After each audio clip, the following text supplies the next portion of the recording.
Welcome to Community News. I'm Lori Nussbaum, and today I am so excited because my guest is a professional pickleball player. She came from a tennis background at the age of 4 years old and transitioned into pickleball. And I'm so excited to have you here, Brooke Revuelta, right? Yes. Good. I got it right. Thank you so much. So, Brooke, thank you so much for being here. And tell us, how did you get started? Age of 4, tennis, and now you're into pickleball, and you're 19 years old. Yes, so I was a tennis player my whole life. I loved it. At 17 years old, I got a little bit at a plateau or at a stage where I wasn't doing great, wasn't doing bad. Wanted to find something outside of tennis that was fun, and I found pickleball, and I fell in love with it. Started to play every single day. I eventually started to play more pickleball than tennis, and my coaches did not like that. But that turned into me wanting to play professional tournaments and eventually quitting tennis all around and switching over fully to pickleball. So you finished high school. Yes. You had a scholarship to college for tennis, and you gave all of that up to literally go pro. Yes. Play pickleball. Yes. So I was in talks with a few coaches, nothing official, but I was supposed to go and play college tennis. It was always the goal since day one, but gave it all up in a second for pickleball. Yeah. Good for you. Good for you. Okay. Well, as a pickleball player, this is truly exciting, having the opportunity to hear about your journey, because when we started the sport 5 years ago, it was nothing like this. And everyone that was playing was my age, in their 50s and older. Mm-hmm. And the goal was to get the young people to play and come out. And so here you are. Yes. Okay. You went and you played for the Army. You were invited and you played in like 13 different countries. Tell us a bit about that, how exciting that is. It was the best experience of my life. So we went to 6 different countries, 12 different bases, and gave our troops, civilians that worked on base, families, kids, wives. We taught them how to play pickleball. We played with them, gave them some opportunities to play against us, try to beat the pros, and it was the best experience of my life. How'd you get selected for this? How did this come about? So I was contacted by Pro Sports MVP, and they reached out to me, and I was kind of like, wow, this is amazing. It hit a little bit home because my family, I come from a military family. My grandfather, great-grandfather, grandfather, and stepfather they were all in the military. So, being able to give back in some sort of way. Absolutely. Especially with pickleball, something that I really enjoy, I really love. It was awesome for me. So you went to, how many different countries did you go to and play? So we went to 6 different countries. We went to Kosovo, Turkey, England, the UK, Germany, Italy, and Spain. Wow. And 12 different bases. And it was like a 3-week, 4-week type of a tour? Yes, 3 weeks, 23 days overall, actually. Wow. Yes. That's pretty cool. Okay, so tell me about your first tournament and how that was, because rumor has it you played against Annalie Waters, who's the #1 pickleball player. Yes. And you did pretty well. I did. So it was my first pro tournament ever, and I had only signed up for pro singles because I was a little bit better in singles at the start because of my tennis background. And I said, you know what, why not? I will give it a try. The tournament was in Denver, Colorado. And I went out there and just said I have nothing to lose. And so I ended up winning my first round. And then in second round, I had to play Annalie Waters. And I lost, but I lost 11-8, 11-9. So not a terrible loss, in my opinion, against the #1 undefeated best player in the world. She's awesome. So that was when I decided, like, okay, if I actually practice and do some work on my game, I can do this. And that was when I also quit tennis after that. You quit tennis. I did.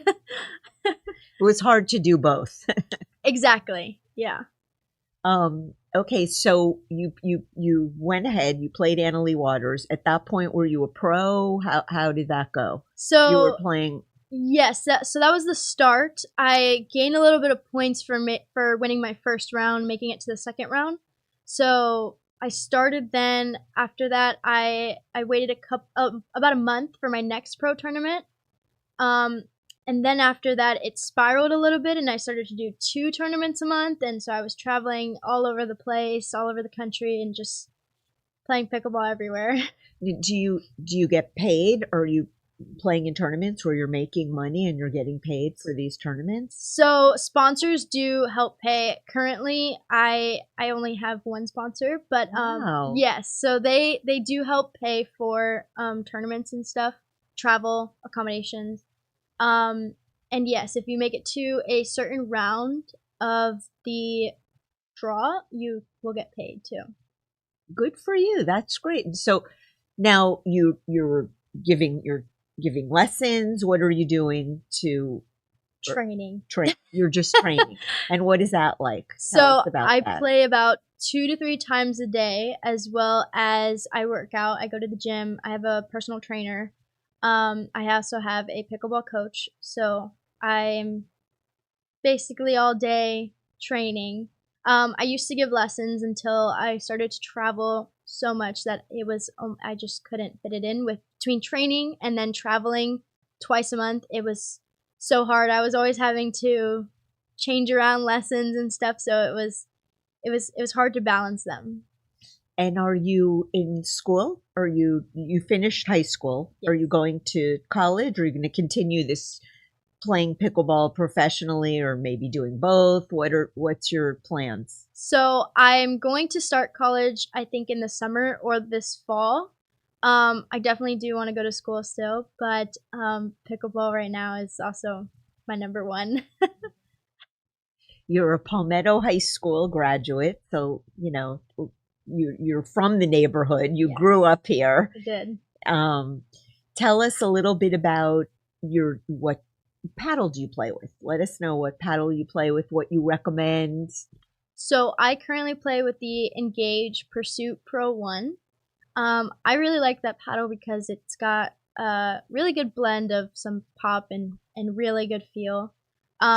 For beginners, I would recommend, it's really personal preference. I would say to even like demo some paddles if you are having trouble figuring out what's best for you, because you never really know till you have it in your hand and you're playing with it and you're like, oh, this feels good. So trying out a few paddles at the start, it's definitely going to be helpful. Paddles from Yola are always going to be very good. Engage has some really good paddles, even for beginners. Selkirk too.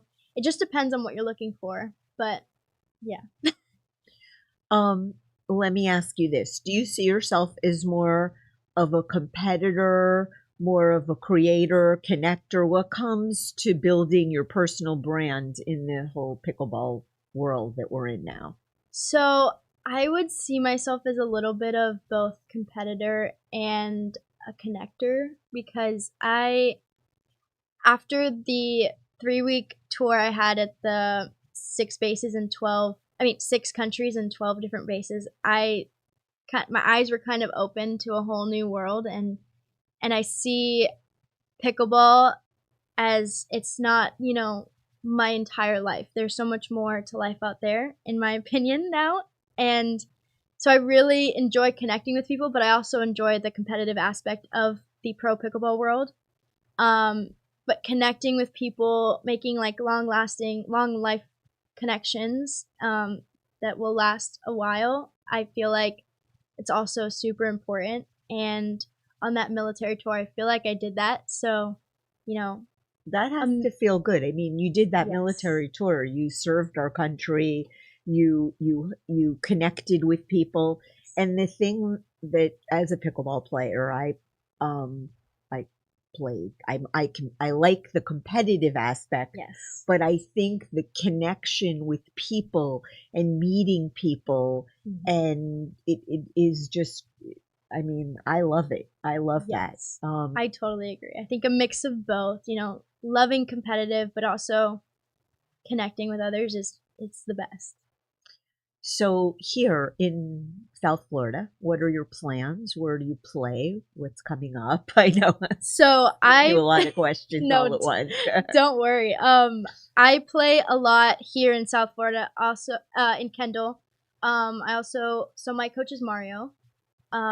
He lives down in Homestead. He's got a court in his house, so I play a lot there. I also have a court right in Kendall that is down the street from my house. So it's a friend's court in his backyard as well. We play there. And sometimes I go up north to Coral Springs, Fort Lauderdale, that area, and play at some public courts with some friends up there. They've got a lot of courts They there. do. Unlike yes. we. They do. Yeah. Unlike our situation here. Right. Did you play in the recent tournament, the APP? I did. How yes. was that for you? It was super windy. The conditions were not ideal for everybody, but we all had to deal with it. So it was tough, but we had some good wins, a good time overall. It was great. How do you, okay, I guess on another level, how do you approach when you're playing and you lose a tournament? How do you like bounce back after the loss? Do you lean into like when the whole military discipline that you had when you were playing? Because a lot of us when we play, I know that like I play in some of these duper rated tournaments, and we can explain to people, what that means. But you tend to, you lose some games, you get down on yourself. How is that for you? So one thing I always like to say is that a good competitor knows how to lose. And that's something that I take and I really try to hone in on, because if I understand like losing is a part of the growth and it's a part of learning, it's a part of, figuring out what you did wrong, then you can take that and use it for your next game or your next tournament. And so just understanding that it's not really about the loss, it's about how you felt. So if I go and I lose a match because I played terrible, I don't want that. I'd rather lose playing my best and giving it my all. And if I lose doing that, then I did something good at least, and I did my best, and now I know what I need to work on for the next one. So I take those as kind of like learning lessons, try not to get down on yourself too much. And I would say that like advice for people too, right. If you go and play a tournament here locally, try not to get down on yourself, because if you really figure out what you did in that match and you know now what you need to work on, then next game, next tournament, it's going to be even better. No, that's really, really good advice. So, let me ask you this. The game has changed so much. Yes. It's changed from where we first started, and it was like a dinking game. We talk about third shot drops. Make sure you do that. Don't lob. We were not allowed to do that. We don't want all these bangers. So it's changed so much. Where is it now? In your opinion, where are we at now today? So it's definitely gotten a lot faster, and I feel like that has to do a lot with the new popular paddles, and these players who are just, ripping balls. But in my opinion, I still love the slow game. So I love hitting my third shot drops, dinking. I love dinking cross court. I can dink there forever. I love that, and I think if you can out dink somebody, your opponent, so you have a better slow game than them, I think it's honestly an advantage for you. But at the same time, you have to have those fast hands to be ready, because if they hit it back hard, it's going to come back super fast. And a lot of people are getting hurt. Yes. Yeah. So some people wear glasses for eye protection. Do you wear that? I do not. No. I just duck and try to get out of the way. Because also another tip, if that ball is coming right at your face, it's probably going out. And if it's coming that fast, it's definitely going out. So I just duck. Okay, well, I duck too, Good. and it's a little kind of scary. I would agree. And sometimes you can't, and you're stuck there, and you get hit. But put the paddle in the face. Try to get it. Right. Get the paddle up. Yes, the paddle up. Definitely get the paddle up. So tell us this: what's one goal you've set for yourself this season, or on the court, or what are you fired up about? What's your plans for 2025? Yeah, Almost. So one goal that I've given myself, two goals. Short-term goal is use what I do in practice and really transfer it over to the tournaments, which I've already been seeing a big improvement from last year. And I've been able now to transfer that game that I play in practice in my tournaments, and I've seen a lot of improvement. Longer/shorter term goal is to medal. I really want to medal, and I have the partners that I'm getting ready to medal with, so I'm really excited. I love playing with my partners. So do you have like a steady partner that you play with?